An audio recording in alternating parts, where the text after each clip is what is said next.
नमस्कार दोस्तों, मैं विवेक आप लोगों के साथ जुड़ रहा हूं इस हिंदी साहित्य के सिलसिले में। हम बात कर रहे थे यूजीसी नेट जीआरएफ 2024 की रिवीजन सीरीज़ की, और इसमें हम देखेंगे महत्वपूर्ण तथ्यों को एक नज़र में। तो देखिए, हम बिना देर किए हम इम्पोर्टेंट चीज़ों को देखेंगे। मैं क्या है कि ऑल यूनिट्स के जो भी इम्पोर्टेंट चीज़ें हैं, मैं सारी चीज़ों को मिक्स करके ला रहा हूँ, ताकि क्या है, रिवीजन जो है अच्छा हो सके। और इसकी जो पीडीएफ है आपको मेरे टेलीग्राम चैनल पे, साहित्य गुरु चैनल पे मुफ्त में मिल जाएगी। तो आप वहाँ पे जाके ये पीडीएफ भी ले सकते हैं और देख सकते हैं। तो चलिए स्टार्ट करते हैं बिना देर किए और चीज़ों को समझने की कोशिश करते हैं।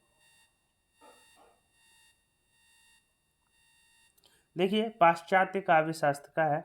पाश्चात्य समीक्षकों का काल प्लेटो जो है 428 ईसा पूर्व है, वहीं 427 ईसा पूर्व इनका डेट ऑफ बर्थ माना जाता है। 348 से 347 ईसा पूर्व भी माना जाता है। मतलब इनका कोई फिक्स डेट नहीं है, इतना बड़ा कालखंड माना जाता है। वहीं देखिए, प्लेटो के शिष्य हैं अरस्तु, इनका 384 ईसा पूर्व से 322 ईसा पूर्व माना जाता है। वहीं जो लॉन्जाइनस है, पहली से लेकर तीसरी सदी तक होने का अनुमान माना जाता है लॉन्जाइनस का। वहीं देखिए कॉलरिज, कॉलरिज का जो समय है 1772 ईस्वी से 1834 ईस्वी तक माना जाता है। तो कॉलरिज का समय यह है। क्यों? क्योंकि देखिए, कई बार प्रश्न पूछा जाता है डेट ऑफ बर्थ समय के अनुसार सीक्वेंस में लगाने होते हैं, इसलिए मैं इसको लेके आया। और देखिए, पाश्चात्य काव्यशास्त्र वेस्टर्न पोएटिक्स के उद्भव के साक्ष्य ईसा के 8 शताब्दी पूर्व से मिलने लगते हैं। होमर और हेसियोड जैसे महाकवियों के काव्य में पाश्चात्य काव्यशास्त्रीय चिंतन के प्रारंभिक बिंदु मौजूद मिलते हैं। ईसा पूर्व यूनान में वक्रत्व शास्त्रियों का काफ़ी महत्व था। समीक्षा की दृष्टि से उस समय की फ्रॉक्स तथा क्लाउड्स जैसी कुछ नाट्यकृतियाँ काफ़ी महत्वपूर्ण और उल्लेखनीय हैं। वहीं देखिए, काव्यशास्त्रीय चिंतन सूत्र यूनानी समाज में बहुत पहले मौजूद रहे, और विधिवत काव्य समीक्षा की शुरुआत प्लेटो से हुई। मतलब काव्य शास्त्र की जो विधिवत तरीका है, जो काव्य शास्त्र में जो चीज़ें होनी चाहिए, उसका जो आरंभ है प्लेटो से माना जाता है। वहीं देखिए, अनुक्रम देखेंगे कि कैसे कैसे हुआ। तो पहले प्लेटो, अरस्तु, फिर औदात्य सिद्धांत, मध्ययुगीन समीक्षा और पुनर्जागरण काल, और नवशास्त्रवाद, स्वच्छंदतावाद और यथार्थवाद, ये सारी की सारी धाराएं हमें देखने को मिलती है। वहीं देखिए, हजारी प्रसाद द्विवेदी ने सूरदास के वात्सल्य वर्णन पर टिप्पणी करते हुए लिखा है, बालकृष्ण की चेष्टाओं के चित्रण में कवि कमाल की होशियारी और सूक्ष्म निरीक्षण का परिचय देता है। न उसे शब्दों की कमी होती है, न अलंकार की, न भावों की और न भाषा की। तो इस स्टेटमेंट जो है हजारी प्रसाद द्विवेदी की है, जो कि सूरदास के बारे में है। तो ये स्टेटमेंट भी पूछी जा सकती है। देखिए, मैं चीज़ों को क्या मिक्स लाया हूँ, तो इसमें हमें हर चीज़ें देखने को मिलेगी, सभी यूनिट्स की। तो देखिए क्या है, हजारी प्रसाद द्विवेदी की स्टेटमेंट थी। वहीं देखिए, हजारी प्रसाद द्विवेदी का जो जन्म है 1907 में माना जाता है, और 1969 ईस्वी जो है इनका देहांत हो गया था। आलोचनात्मक ग्रंथ क्या है? सूर साहित्य 1930 की है। हिंदी साहित्य की भूमिका इन्होंने 1940 में लिखी। कबीर 1942 ईस्वी। कालिदास की लालित्य योजना 1965 ईस्वी इनकी प्रमुख रचनाएं हैं। और देखिए, रामचंद्र शुक्ल जी का जो जन्म है 1884, और 1885 में भारतेंदु जी की मृत्यु हो जाती है। 1941 ईस्वी इनकी मृत्यु होती है शुक्ल जी की। और आलोचनात्मक ग्रंथ जो है गोस्वामी तुलसीदास 1923 ईस्वी। भ्रमर गीत सार 1925 ईस्वी। काव्य में रहस्यवाद 1929 ईस्वी। रश्मिमांसा 1939 ईस्वी आदि महत्वपूर्ण रचनाएं हमें देखने को मिलती है। वहीं देखिए, राम कुमार वर्मा, इनका जो जन्म है 1905 से 1990 ईस्वी तक माना जाता है। और आलोचनात्मक ग्रंथ जो है साहित्य समालोचना 1938 ईस्वी, साहित्य शास्त्र 1955 ईस्वी आदि माना जाता है। नामवर सिंह, जन्म जो है 1926 ईस्वी से 2019 ईस्वी तक माना जाता है। आलोचनात्मक ग्रंथ जो है इनका छायावाद 1955 ईस्वी, इतिहास और आलोचना 1957 ईस्वी, कहानी नई कहानी 1965 ईस्वी, कविता के नए प्रतिमान 68 ईस्वी, दूसरी परंपरा की खोज 1982 ईस्वी आदि मानी जाती है। वहीं देखिए फोर्ट विलियम कॉलेज से संबंधित कुछ तथ्य हैं। तो फोर्ट विलियम कॉलेज की जो स्थापना है वह वर्ष 1800 ईस्वी में मानी जाती है। देखिए ये जो प्रश्न है जो पेपर 1 है नेट जीआरएफ का, उसमें भी पूछा जाता है, तो इसको आप ध्यान से पढ़िए। फोर्ट विलियम कॉलेज की स्थापना 1800 ईस्वी में हुई। लल्लू लाल कृत प्रेम सागर का प्रकाशन वर्ष 1803 में माना गया है। अदालतों में देशी भाषा की शुरुआत 1836 ईस्वी में मानी गई है। कांग्रेस का स्थापना वर्ष 1855 ईस्वी है। भीमराव अंबेडकर का जन्म वर्ष 1891 ईस्वी है। 91 नहीं है, 1881 है, इसमें गलत दे रखा है, 1881 है। वहीं देखिए फोर्ट विलियम कॉलेज की स्थापना कोलकाता में 1800 ईस्वी में हुई। इसके स्थापनाकर्ता ईस्ट इंडिया कंपनी के तत्कालीन गवर्नर जनरल लॉर्ड मैकीवंस वेल्जली थे। देखिए जो इसकी स्थापना की है गवर्नर जनरल लॉर्ड मैकीवंस वेल्जली थे, ठीक है। और देखिए फोर्ट विलियम कॉलेज से संबंधित तथ्य हैं। और देखिए कॉलेज में हिंदुस्तान के सबसे पहले प्रोफेसर डॉक्टर जॉन गिलक्राइस्ट थे। इसमें भाषा मुंशी लल्लू लाल व सदल मिश्र थे। जो भाषा मुंशी के नियुक्त के रूप में नियुक्त किए गए वे लल्लू लाल थे और सदल मिश्र को नियुक्त किया गया। लल्लू लाल जन्म 1763 ईस्वी, निवास स्थान आगरा। लल्लू लाल की प्रमुख रचनाएं सिंहासन बत्तीसी और बैताल पच्चीसी इनकी प्रमुख रचनाएं हैं। 1801 में सिंहासन बत्तीसी हमें देखने को मिलती है।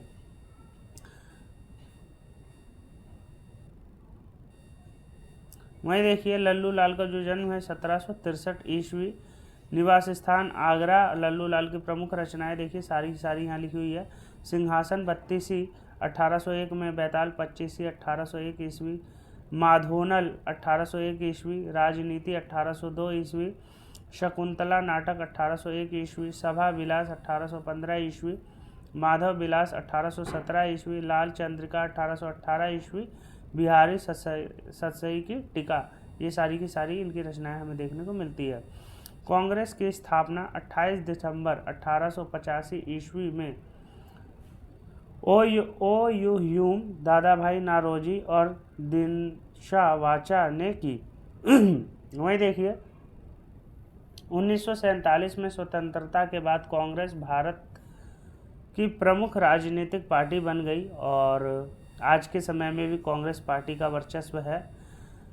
भीमराव अंबेडकर यह भारत के बहुज्ञ विधिवेता, अर्थशास्त्री, राजनीतिज्ञ और समाज सुधारक थे। इन्होंने दलित बोध आंदोलन को प्रेरित किया और अछूतों से सामाजिक भेदभाव के विरुद्ध अभियान चलाया। वहीं देखिए यह स्वतंत्र भारत के प्रथम विधि एवं न्याय मंत्री और भारतीय संविधान के जनक, एक भारत गणराज्य के निर्माताओं में से थे। वहीं देखिए फोर्ट विलियम कॉलेज हिंदुस्तान के प्रमुख मुंशी लल्लू लाल, सदल मिश्र, गंगा प्रसाद, मधुसूदन ब्रह्मा, सच्चिदानंद, शेष शास्त्री थे। ये सारे प्रमुख भाषा मुंशी मतलब प्रमुख लोग हैं फोर्ट विलियम कॉलेज से संबंधित। लल्लू लाल, इन्होंने 1802 ईस्वी से लेकर 1823 ईस्वी तक फोर्ट विलियम कॉलेज कोलकाता में हिंदी अध्यापक का कार्य किया।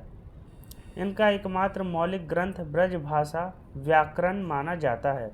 इन्होंने आगरा में संस्कृत प्रेस नामक प्रेस खोला था। लल्लू लाल ने उर्दू भाषा को पामिनी भाषा कहा है। जो लल्लू लाल हैं उन्होंने उर्दू भाषा को कौन सी भाषा कहा है? पामिनी भाषा कहा है। लल्लू लाल ने उर्दू, खड़ी बोली, हिंदी और ब्रज भाषा तीनों में गद्य की पुस्तकें लिखी है। आचार्य शुक्ल के अनुसार लल्लू लाल जी को संस्कृत का ज्ञान नहीं था। शुक्ल ने लल्लू लाल को क्या बताया कि उनको संस्कृत का ज्ञान नहीं था। वहीं देखिए शब्दार्थों सहितम काव्यम भामा द्वारा दी गई काव्य की परिभाषा है। अतः यही मतलब पूछा जाता है कि ये जो शब्दार्थों सहितम है ये किसके द्वारा दी गई है? तो शब्दार्थों सहितम भामा के द्वारा दी गई है और भामा जो है इनका जो समय है 6ठी ईस्वी माना जाता है। काव्य अलंकार इनका ग्रंथ है और रचनाकार भामा है। और देखिए क्या है, काव्य अलंकार के भाग 6 परिच्छेद। काव्य अलंकार में अलंकार 38 अलंकार। भामा का समय 6वीं शताब्दी माना जाता है ना। काव्य अलंकार में कितने अलंकारों का वर्णन है? 38 अलंकारों का वर्णन है और टोटल 6 परिच्छेद या भागों में बटा हुआ है। वहीं देखिए रुद्रट का समय 9वीं शती और इनका है ननु शब्दार्थो काव्यम। वामन जो है 8वीं शती के हैं। काव्य शब्दों युगनांतकार संस्कृत्यो। कुंतक का 10वीं सदी। वक्रोक्ति जीवितम और शब्दार्थों सहित वक्र कवि व्यापार। ये सारी की सारी रचनाएं हमें देखने को मिलती है। परिंदे कहानी का कथानक। परिंदे कहानी जो कि निर्मल वर्मा की कहानी है, देखिए इसका कथानक क्या है। परिंदे कहानी का कथानक एक कॉन्वेंट स्कूल के इर्द गिर्द घूमता है। उस पहाड़ी इलाके में अंग्रेजों का बहुल प्रभाव दिखता है, अतः अंग्रेजी शब्दों का प्रयोग इस कहानी में अधिक है। उदाहरण lamp, hostel, dinner, regiment, chapel, block, night register, good night, meadows, thank you, checking, doctor, conference, picnic इत्यादि। ये सारे इंग्लिश शब्दों का प्रयोग जो है इस कहानी में हमें ज़्यादा देखने को मिलता है। और देखिए क्या है, निर्मल वर्मा की कहानी है। 1929 में इनका जन्म हुआ था, 2005 में इनका निधन हुआ।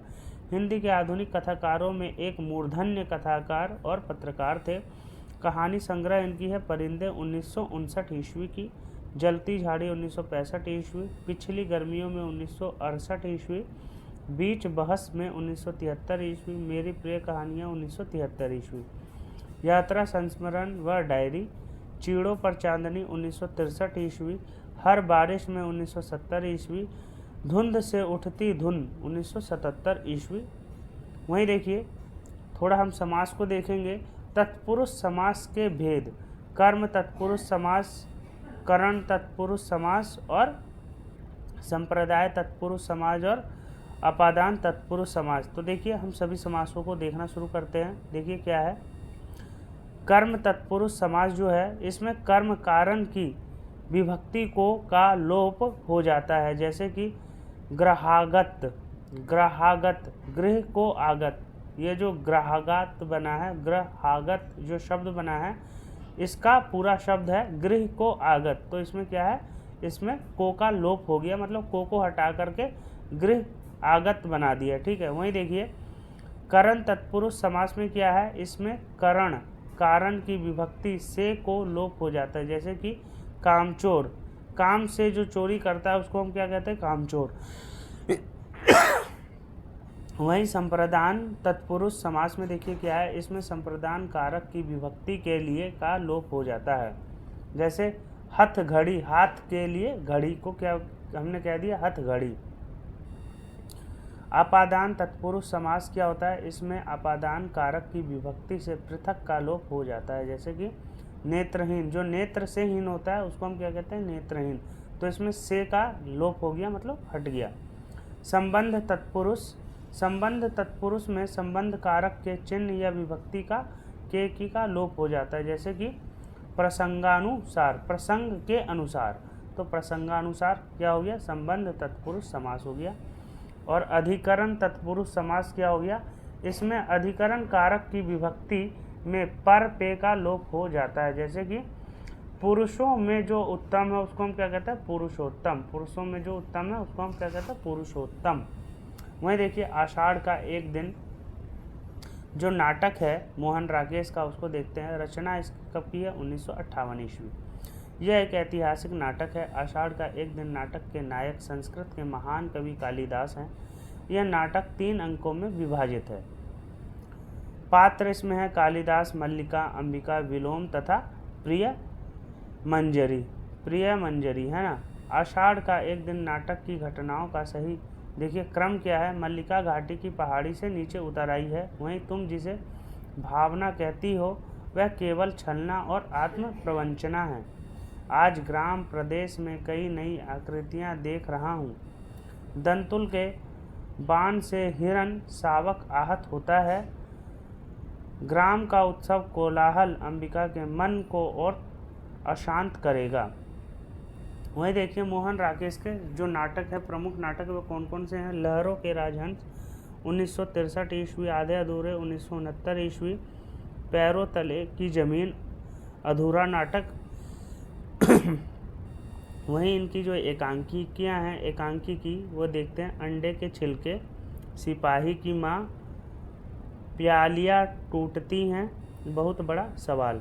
अन्य इनकी रचनाएं हैं रात बीतने तक, ध्वनि नाटक, छतरिया, पार्श्व नाटक, शायद बीज नाटक। ये सारी की सारी हमें देखने को मिलती है मोहन राकेश के। मोहन राकेश का जो जन्म है, इनका जन्म 1925 ईस्वी में अमृतसर पंजाब में हुआ। मोहन राकेश नई कहानी आंदोलन के सशक्त हस्ताक्षर थे। मोहन राकेश के उपन्यास हैं अंधेर बंद कमरे 1971 ईस्वी, अंतराल 1972 ईस्वी, न आने वाला कल 1968 ईस्वी, कांपता हुआ दरिया अपूर्ण। और आपने देखा होगा हाफ गर्लफ्रेंड जो मूवी है वह भी इन्हीं की कहानी के बेस पे बनी है, और टू स्टेट भी इन्हीं की कहानी के बेस पर बनी है। और देखिए